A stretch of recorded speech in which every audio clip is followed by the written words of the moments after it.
Uncertainty trails Supreme Court verdict even after INEC asked the Apex Court for interpretation. Politicians are itching to know their fates on who are the rightful occupants of the Anambra federal legislative seats. That's our focus on the program.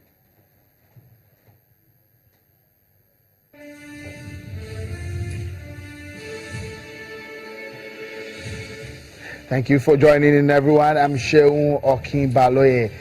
Let's begin tonight with situation in Benue State in the aftermath of last Saturday rerun election in Benue South Senatorial District, where a former Senate President David Mark was declared winner. Supporters of the All Progressives Congress in Benue State stormed the INEC office in Makurdi, the capital of Benue State, protesting the outcome of the election. The APC has given a 48-hour ultimatum to the Independent National Electoral Commission to reverse the victory of Senator David Mark and order for another rerun in polling units where over 29,000 votes were cancelled. The APC ultimatum to INEC follows allegation by the APC senatorial candidate Mr. Daniel Onje and the zonal coalition agent of the party, the INEC, returning officers from some of the wards cancelled over 29,000 votes, whereas the PDP candidate won with just over 12,000 votes.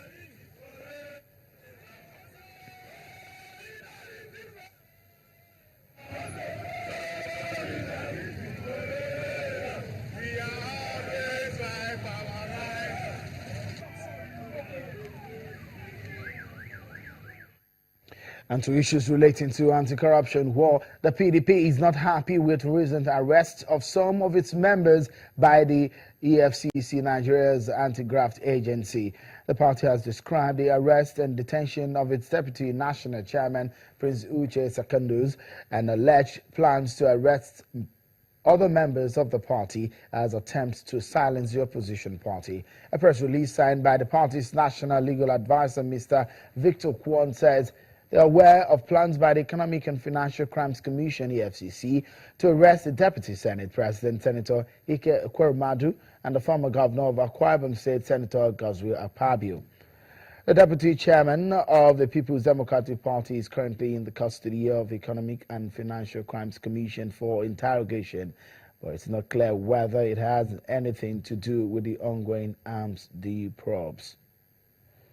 Well, this is the statement from the PDP, and I've got a portion of it for you just to get what the party is saying. They're saying that, indeed, and I quote, intelligence available to the party shows that the federal government, using its various agencies, is bent on destroying any opposition to the ruling party, as all indications show that the government is more interested in humiliating the PDP than fighting corruption. They went further to say, that this war on the PDP and its leaders has indeed gone too far. It has now become a mockery of democratic practice. And to a major issue of the day. It still looks unclear what the implication of the Supreme Court judgment means, that is the one relating to the PDP in Anambra State. Well, apart from the fact that Ejike Ogwebega is the authentic leadership or the leader of the party, in terms of who the rightful occupants of the federal legislative seats are, it appears all is not settled yet. The Supreme Court yesterday refused to review or give interpretation or further interpretation, as the case was, to the earlier judgment it gave. Let's take a look at how we got here from the very moment this whole case started. Well, it was actually a case between two men, Mr. Ken Emekai and Mr. Ejike Ogwebega, the contest between these two men. But in September of 2013, the Federal High Court ordered the PDP and INEC to recognize and deal with the Ogwebega-led state executive. But a month after, INEC wrote a letter to the PDP recognizing Ogwebega as the chairman of Anambra PDP. Well, a month after that, Mr. Kenny Mekai filed a suit seeking extension of its tenure to 2017. But later on, just about 20 days after the Federal High Court nullified Mr. Mekai's case. But in December 15 of that same of 2015, Federal High Court in Abuja delivered a judgment directing INEC to recognize the Ogwebego-led executives as the authentic leadership of the PDP in Anambra State. And just last month, the Supreme Court accorded legal validity to the Honorable Ejike Ogwebego-led Executive Committee of the PDP. But there was some very unclear path in that particular judgment, which INEC, the umpire, went back to the Supreme Court to ask for clarity. But no, was what the Supreme Court said, where the Supreme Court declined an appeal urging it to interpret its judgment in Anambra PDP leadership for lack of jurisdiction. Well, the question is the implication of the Supreme Court judgment. Take a look at these federal lawmakers, like we know them right now. The South Senatorial District of Anambra State and the East Senatorial District. These two senators representing them, Senator Odua and Senator Andy Uba. What is the fate of these two senators and some of their colleagues in the federal, the House of Representatives? And who are the rightful occupants of the federal legislative seat in Anambra State based on the interpretation of the Supreme Court, which is causing a lot of controversy? Both parties in this matter are asking INEC and asking the court for clarity. But as it stands now, the two parties are saying they are laying claims to the seats in the House of in the National Assembly. But what exactly is the way forward from these? It looks so much like a doldrum, a stalemate as we have it right now. But one of the senators spoke to Channels Television, Senator Andy Uba, and these are his thoughts about this matter. Because they've said several times that the judgment that these people were interpreting is a different judgment from their own judgment. And I want to thank them for taking the time today. Under normal circumstances, I don't think they interpret or clarify their judgment, but they went out of their way because of the confusion that have been in the system. Since 29th, we've not rested.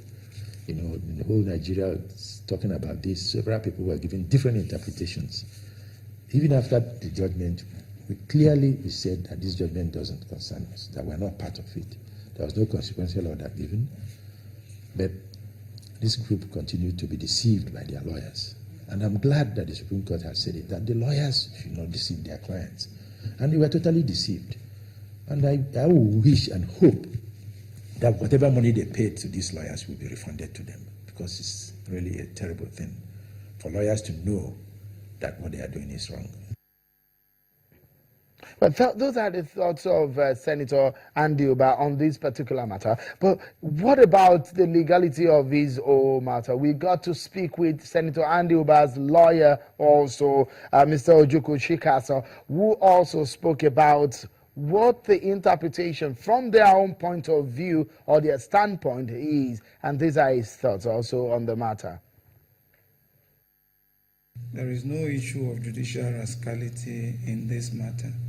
The judgment of the Supreme Court on the 29th of January is clear to all the sane mind. I think the thing is this, is the issue you raise in your appeal and your grounds of appeal and the issue you distill from there that determines the judgment. So in this case, the issue of jurisdiction, abuse of court process, whether there is a future of Okadibo and Prince Emeka or MNK and PDP in that circumstance, the Supreme Court answered all the issues. There is nothing confusing really about that judgment. It's clear. And like they said today in the court, there is nothing confusing about the judgment. There is a chairman of PDP who was removed despite a superseding order of a federal high court. The Supreme Court said, no, you cannot disobey an order of a court. We are reinstating him until that order is set aside, if it is set aside. So the issue of list, all other things are consequential, and there is no consequential order made.